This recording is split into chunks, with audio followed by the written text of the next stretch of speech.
Todos nós estamos muito ansiosos para a sexta e última temporada de Better Call Saul, e alguns inclusive defendem que ela pode ser melhor que a série mãe, Breaking Bad. Eu acho isso uma proposta bastante ousada. Então, se você tem boas expectativas em relação à última temporada, assista esse vídeo. All that's left is your many misdemeanors. Bom, primeiramente considero importante destacar que é na quinta temporada de Better Call Saul que nós temos o Saul Goodman em estado bruto, né? Demorou muito para ele aparecer, em alguns momentos a série até ficou meio monótona, ficou um pouco moroso aquela história, mas é inegável que a construção desse personagem foi uma construção muito bem feita. A construção foi muito bem feita, tal qual a construção do personagem Walter White ou Heisenberg, mas com uma diferença crucial. Essa diferença diz respeito ao nível de intensificação da socialização de cada personagem.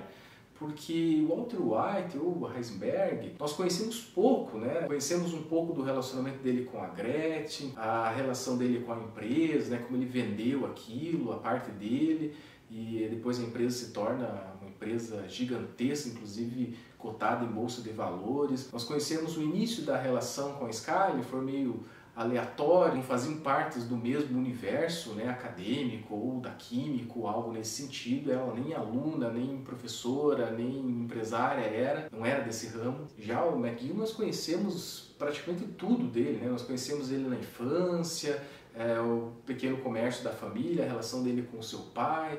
Depois nós conhecemos ele já na adolescência e juventude aplicando pequenos golpes em Cícero, né, região de Chicago. Isso lhe rende inclusive uma rotulação, um apelido. Depois nós vemos ele já lá no escritório de advocacia, trabalhando como se fosse um office boy, a relação dele com a Kim Wesker ali, que já está ocorrendo, a relação conturbada com o irmão posteriormente, ele ingressando, né, de certa forma nesse mundo jurídico pelas vias de uma universidade pouco conhecida, que isso gera até um certo desconforto no irmão, que tem uma reputação muito grande entre seus pares, estudou numa universidade muito importante e muito conceituada nos Estados Unidos. E aí a perda trágica que ele teve, que aí faz ele assumir então o nome de Saul Goodman.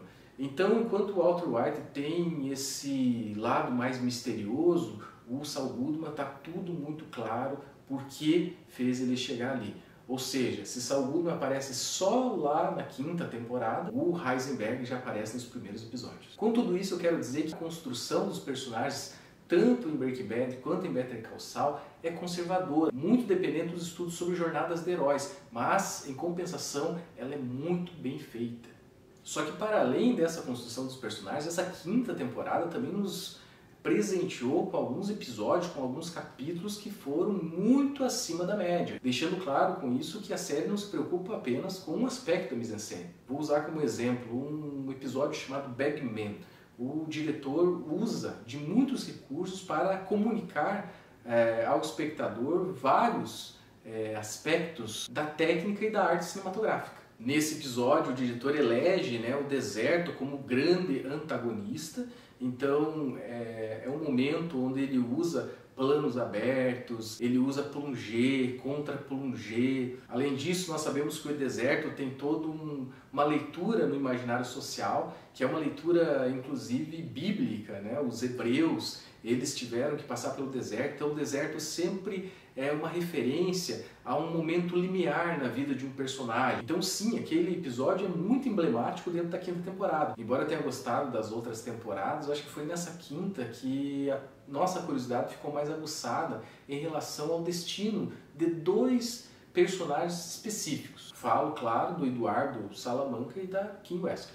E essa curiosidade é se esses personagens servem a um propósito apenas secundário dentro da série ou a um propósito principal. Bom, o Eduardo Salamanca, o Lalo, ele chega meio que quem não quer nada na série, até mesmo o Inácio Vargas, né, tipo, olha para ele quando ele chega naquele estabelecimento comercial lá de fachada dos Salamanca, ele diz tipo, quem é esse cara? E aí o Eduardo Lalo diz, olha, eu tô aqui porque eu sei lidar muito bem com números e tal, e a gente também não dá muita importância para ele até a gente começar a entender que ele não é um personagem assim qualquer, né? Ele é muito inteligente, sem dúvida alguma, ele é o Salamanca mais inteligente e mais carismático que já pisou, tanto em Better Call Saul quanto em Breaking Bad. E é então somente no fim da quinta temporada que nos damos conta que ele é o líder do Salamanca. E os roteiristas até nos entregaram algumas pistas, né, da importância dele, porque quando ele aparece na série, ele tá, como eu falei, ele está cozinhando, né, fazendo alguma coisa com comida. Depois, já na 5ª temporada, quando ele chega naquela propriedade, naquela fazenda lá no México, um dos empregados diz: ó, os seus tomates estão muito bonitos, estão muito grandes. E essa questão do tomate é muito interessante porque remete já ao Corleone, né? O Corleone, inclusive, morre próximo a uma plantação caseira de tomates, então é como se o roteirista quisesse: ó, aqui estamos falando de um chefão. Claro que toda essa capacidade de liderança não ia passar despercebido. Ele, de fato, é a hierarquia do Salamanca naquele momento. Ele respeita muito seu tio, mas seu tio já é uma liderança apenas simbólica. Ele acha que seu primo, por exemplo, é um viciado, o seu tio é muito esquentado. Ele conversa um dia lá especificamente com o Juan Bosco e diz: meu tio age, né, de uma forma muito explosiva. Então ele dá uma ideia realmente que ele é um personagem mais frio e calculista. O legal é que esse personagem, ele é citado no Breaking Bad, né? Acho que ele tem um episódio específico que é chamado, inclusive, o episódio Better Call Saul, onde o Jesse e o Walter, né, eles querem que o Goodman faça um serviço para ele. O Goodman está relutante, eles sequestram o Goodman, colocam uma venda nele, levam ele para o deserto, e lá o Goodman fala: quem mandou vocês foi o Lalo. Então, até aquele momento, o Saul Goodman também não sabe o que foi feito do Eduardo Lalo. Então aqui fica realmente um grande ponto de interrogação que a 6ª temporada vai ter que responder. Porque se o Gus está certo, todos os Salamancas morreram, inclusive o último Salamanca, que é o Joaquim. Afinal, quem não lembra daquela bebidinha batizada? Mas então, quem matou o Eduardo Lalo? Outra personagem fantástica, né, a Kim Wesker, interpretada pela Riance Horn, personagem que a gente achou que logo morreria. Mas não, ela não morre e parece que toma as rédeas, né, do seu destino. E a Kim Wesker também é uma personagem complexa, né, porque ela gosta de seguir as regras do jogo, ela se dedica muito ao direito, tanto é que ela consegue grandes clientes, né, ela fica responsável pelo banco, né, pelo Mesa Verde, mas ela também gosta de defensoria pública, e para dar uma relaxada, ela às vezes extrapola, fazendo pequenos golpes, pequenos desvios nessa carreira muito certinha dela, junto, né, com o Jimmy. Só que tem um episódio muito específico, que é um episódio onde o Jimmy pede para que ela defenda a Uriel Babinot. Ele foi acusado, ele vai ter um processo difícil pela frente, e eles orquestram uma certa pressão, né, sobre a promotora do caso, e para isso o Jimmy vai até a Louisiana. Eles criam perfis falsos de pessoas dizendo que ele é um homem de Deus, uma pessoa que preza muito pela comunidade, e isso acaba tendo influências políticas ali dentro da área jurídica, e a promotora então mais ou menos passa pano, né, nesse caso, e aqui em Wesker então faz, junto com o Jimmy, esse processo. Ou seja, essa personagem que iniciou na série de uma maneira muito branca, muito alva, vai ganhando uma tonalidade mais acinzentada. Então essa história é bastante complexa, que envolve Kim Wesley, Saul Goodman, Eduardo Salamanca, o cartel, e tudo parece muito complexo. É bem provável que, se o fluxo dessa história seguir os estudos sobre jornadas de herói, o personagem, agora Jenny Takavik, que é o personagem do Saul Goodman, que está lá em Omaha, que é um gerente de uma franquia, ele volte para Albuquerque. Porque nós sabemos pelo início de cada temporada, aquelas partes lá em preto e branco, que ele foi descoberto. Um taxista o reconheceu. Mas por que ele voltaria para Albuquerque? Bom, nós sabemos que naquele episódio do Breaking Bad, o Estado Granito, o Walter quer que o Saul Goodman vá com ele.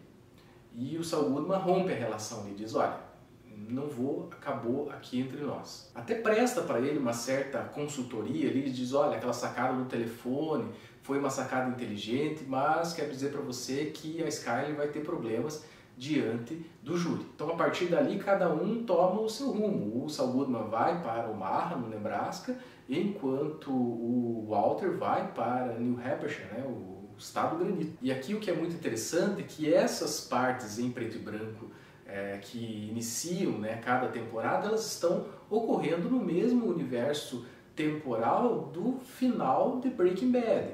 E a gente sabe, portanto, como falei, que a Skyler vai para julgamento. O Ed, inclusive, que é aquele personagem que ajuda, né, o Walter para fugir e leva para ele algumas coisas, leva jornais, leva informações da família. Tem um momento específico que o Walter pergunta e como que eles estão lá. E aí ele dá um panorama e ele traz uma informação importante que a Defensoria Pública designou um advogado na defesa, né, para defender a Skyler, mas que ele era mais velho que as minhas meias ou mais velho que as minhas calças. Ele dá uma ideia meio pejorativa, né, para o Walter a respeito de quem iria então defender a Skyler. Só que aqui então a gente sabe, né, muito bem quem desde o início da série gosta de Defensoria Pública. Sim, Kim Wesker. Mas então você está dizendo que a Kim Wesker estaria viva em Breaking Bad? Por que não? Afinal de contas, nós conhecemos Breaking Bad a casa do Jesse, a casa do Walter, a casa do Gus, a casa do Don Eladio, conhece a casa de todo mundo, mas não conhece a casa do Saul Goodman. A gente não sabe onde ele mora. E é nessa quinta temporada onde ele leva a Kim Wesker para visitar uma mansão. Fica aquele clima entre eles, né? Mas a Kim Wesker chega a dizer, quem sabe? Saul Goodman não cortejou aquele Cadillac no início de Better Call Saul? Ele conseguiu, a gente sabe que ele tem um Cadillac lá em Breaking Bad. Se ele cortejou essa casa em algum momento, ele tem essa casa. Bom, pessoal, eu fico por aqui, espero que vocês tenham gostado. Se você se interessa por esse universo Breaking Bad e Better Call Saul, aproveita, se inscreve no canal para não perder os próximos que virão por aí. Vou deixar aqui também meu Instagram e caso vocês queiram interagir por lá, fiquem bem à vontade. Certo, pessoal? Até mais! You're kind of guy.